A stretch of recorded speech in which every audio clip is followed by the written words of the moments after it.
The Deputy Speaker of the House of Representatives, Benjamin Kalu, has urged the National Commission for Refugees, Migrants and Internally Displaced Persons to provide comprehensive data on IDPs in Nigeria and neighboring countries affected by natural disasters.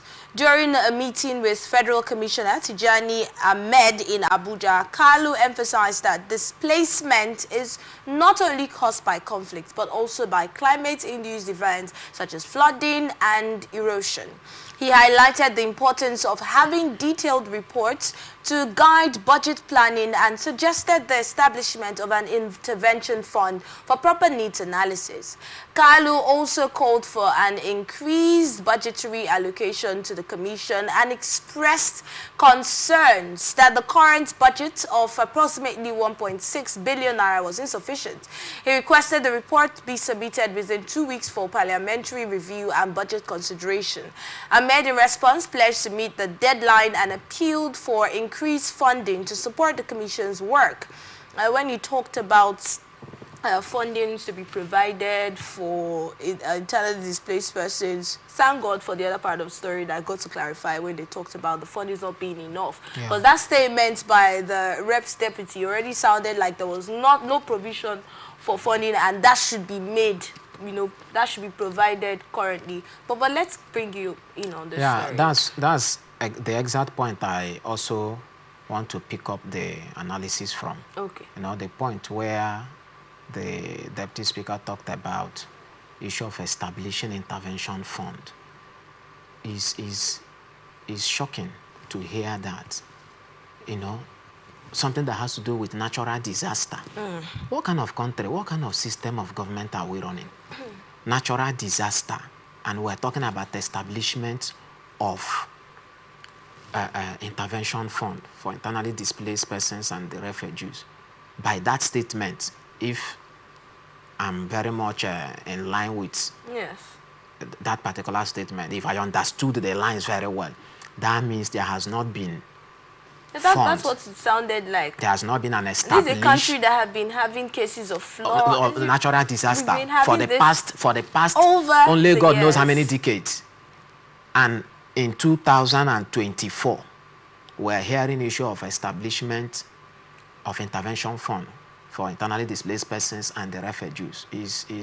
Is not something that we should... Even without being told, when you see the state of some of these IDP camps, you would ask yourself if there's anything like intervention fund for these people. Because when you go there and interview them, when you hear from them, some of the things they say, when you see how they struggle to eat, and the states of the children that are there, the environments, the tents that they even have constructed, all of these things will ask. Some health workers sometimes will go there to carry out free tests, give out drugs and all of that, and they come back with reports on the state of these IDPs. Yeah, like I said, this particular scenario or story will still take us back to what we keep saying, that it appears in Nigeria our politicians usually invest on things that directly impact them. The internally displaced person, I doubt if you can see a prominent politician's son or family member being internally displaced. So why should they talk about it? Why should they, pushing fund or establish a kind of intervention fund for that? If not for the singular reason that their people can hardly be found among those persons. Why won't there be fund for that? Well, all the same, that's where we are. And then let's also commend the Deputy Speaker. There are so many things that goes on in this country that are behind the cameras. They are behind the scene. The government don't like just bringing them up. They like just pampering them, 1.6 billion. He was very much specific. When I also heard the amount that, was earmarked, that from a previous budget, 1.6 billion for internally displaced persons and refugees. And you ask yourself, that's for 1 year, or that money will run for 1 year till the next budget. Where would that what are you saying is too small, or you're saying it's too much? It's small. It's very small, considering the nature of course, that fund is not for a particular zone. That particular amount mentioned is not for a particular, it's for the nation. and we have this incident all over. I don't think we have up to 10. I'm not sure. And then we hear of individuals siphoning 2 trillion. I'm to come to that 2 point. trillion naira, one person. I'm to come to that point. And then a whole lot, thousands of people are going to share 1.6 billion. These persons, their businesses will be affected, their residential quarters will be affected, their health will be affected. Where will this 1.6 billion take them to? Is it to even, for instance, those of them that are into farming activities, once this flood comes, it wipes off everything. Their businesses gone, everything. That fund, is it to take care of their business? Is it to take care of their residential quarter, change their home appliances, rebuild their structures? Is it to take care of their health? So the fund is quite insignificant. But do you know what my major concern, even with that particular amount?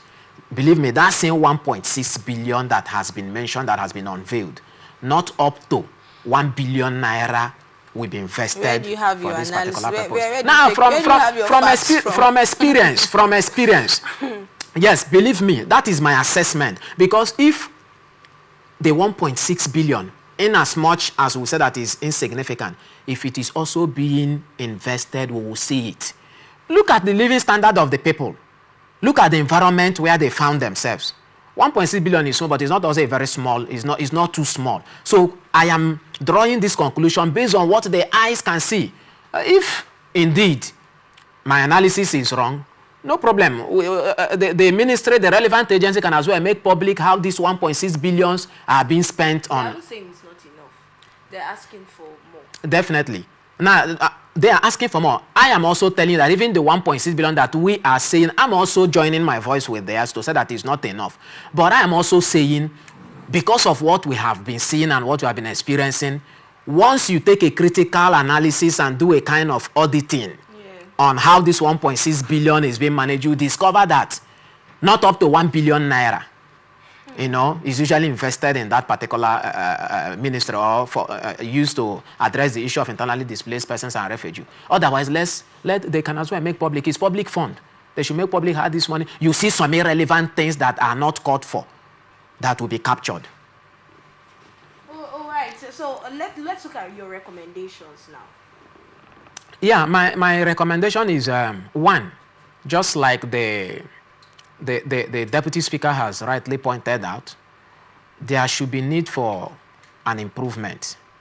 There should be need for an improvement, and then not just to earmark a particular amount. There should be a detailed budgetary where so and so amount will be used for structure. I don't think it's too much. This thing has happened over and over. Nigerians can over the tents that what kind of structure now? Physical structure, or you're talking about the arrangement? No, the system okay, now. System. Yeah, and then physical structure is also part of it. Yeah. Sometimes when I see pictures, I'm asking, does it mean that it's not possible for actual structures to be made? Very much possible, but why we are believing having tents in IDP camps? Our leaders or the system believe that miracle will happen. Or is it because they just these people are just supposed to be there for some time and then they leave? But then we have other people coming in and the camps are crowded. Exactly. That, like I told you, they feel that miracle will happen. No, this year there will be no natural disaster. In fact, we have prayed enough for the next 5-10 years. I don't think anybody in his right senses will think about that. But from what you see, look at what has happened in Nigeria, the flooding and all that. We even had foreign individuals coming in to help. To assist. So part of my recommendation is the physical structure now. I don't think it will be out of place if the national will begin to look at having identified those critical areas, those natural disaster prone areas, especially talking about flood now. You set up a structure. Look for a place, set up a structure. Just target internally displaced persons' home. Whenever this thing happens, I think a structure that can accommodate a yard, a compound that can accommodate thousands of persons. Prepare it and keep it there. Once that is done, the state government, the local government can now run the maintenance of that particular place, pending when there will be an issue, disaster incident. Another disaster, yes, natural disaster. That's one of them. Not when it happens every year we keep bringing in tents.